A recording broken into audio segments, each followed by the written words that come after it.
సృష్టి test tube baby centre దందాలో ఒక్కోటి వెలుగులోకి వస్తున్నాయి. డాక్టర్ నమ్రత విచారణలో బయటపడుతున్న దందా చూసి అధికారులే విస్తుపోతున్నాయి. ఇక రిమాండ్ రిపోర్టులో కీలక విషయాలు తెలిసాయి. ఇవాల్టి నుంచి డాక్టర్ నమ్రతను కస్టడీలోకి తీసుకుని ప్రశ్నించనున్నారు పోలీసులు.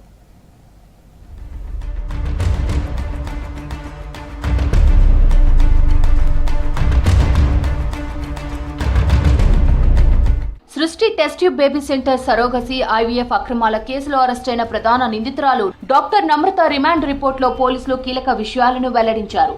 సంతానం లేని దంపతులు ఐవీఎఫ్ కోసం హాస్పిటల్ కు వస్తే వారిని డాక్టర్ నమ్రత సరోగసి వైపు మళ్లించినట్లు తెలిసింది.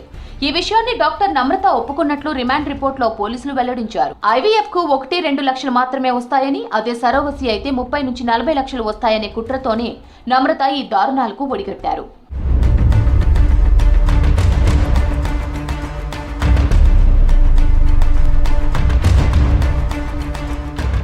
ఇక చాలా కేసుల్లో సరోగసి చేయకుండానే పేద మధ్యతరగతి దంపతుల ఆర్థిక పరిస్థితులను ఆసరాగా తీసుకొని వారికి ఎంతో కొంత చెల్లించి వాళ్ల పిల్లలను సంతానం లేని దంపతులకు సరోగసి పేరుతో డాక్టర్ నమ్రత అంటగట్టినట్లు సమాచారం. సరోగసి చేయకుండానే చేసినట్లుగా నమ్మించి మోసం చేసినట్లు డాక్టర్ నమ్రత ఒప్పుకున్నట్లు తెలిసింది.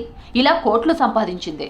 ఈ ప్రక్రియలో డాక్టర్ నమ్రతకు గాంధీ దవాఖానా anaesthesia assistant professor doctor Sadanandam సహకరించినట్లు సమాచారం.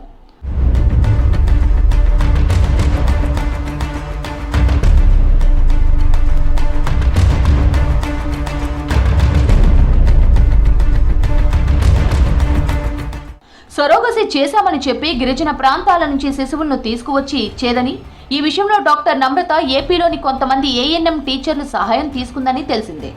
ఆ రాష్ట్రంలోని గిరిజన ప్రాంతాల్లో ఎవరైనా గర్భం దాల్చగానే వారి గురించి తెలుసుకునే ఏఎన్ఎంలు డెలివరీ తర్వాత పిల్లల్ని తీసుకొచ్చి అప్పగించేవారని సమాచారం. ఎంతమందిని తీసుకొస్తే ఆ స్థాయిలోనే నజరానాలు, నగదు బహుమతులు ఇచ్చేవారని తెలిసింది. చాలా వరకు తెలిసే తప్పులు చేశామని డాక్టర్ నమ్రత ఒప్పుకున్నట్లు రిమాండ్ రిపోర్టులో తెలిపారు. రాజస్థాన్ దంపతుల కేసులో సరోగసి చేయకపోయినా చేసినట్లు నమ్మించిందని, వారు DNA పరీక్షల రిపోర్ట్స్ కావాలని అడగడంతో జాప్యం చేస్తూ తప్పించుకోవాలని చూసిందని వివరించారు. కానీ వారే DNA టెస్టు చేయించుకోవడంతో అసలు నిజం బయటపడింది.